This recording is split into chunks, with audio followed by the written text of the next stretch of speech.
The Straw, the Coal, and the Bean, written by Jacob Grimm and Wilhelm Grimm. In a village dwelt a poor old woman, who had gathered together a dish of beans and wanted to cook them. So, she made a fire on her hearth, and that it might burn the quicker, she lighted it with a handful of straw. When she was emptying the beans into the pan, one dropped without her observing it, and lay on the ground beside a straw. And soon afterwards a burning coal from the fire leapt down to the two.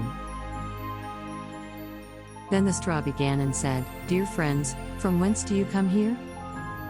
The coal replied, "I fortunately sprang out of the fire, and if I had not escaped by sheer force, my death would have been certain. I should have been burnt to ashes."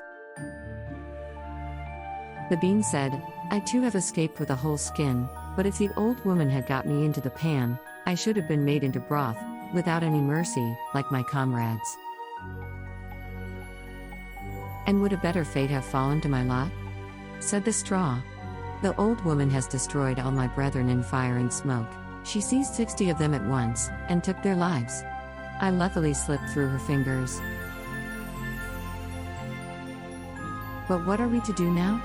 said the coal. "I think," answered the bean, "that as we have so fortunately escaped death, we should keep together like good companions, and lest a new mischance should overtake us here, we should go away together, and repair to a foreign country." The proposition pleased the two others, and they set out on their way together. Soon, however, they came to a little brook, and as there was no bridge or footplank, they did not know how they were to get over it.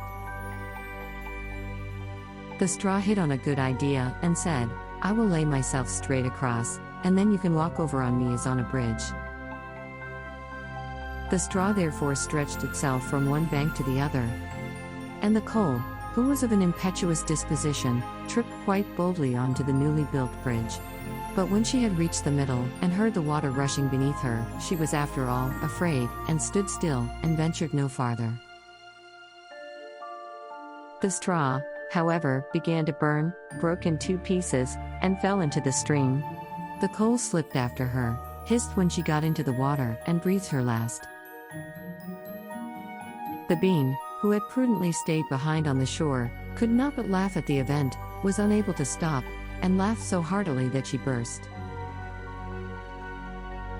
It would have been all over with her, likewise, if, by good fortune, a tailor who was traveling in search of work, had not sat down to rest by the brook.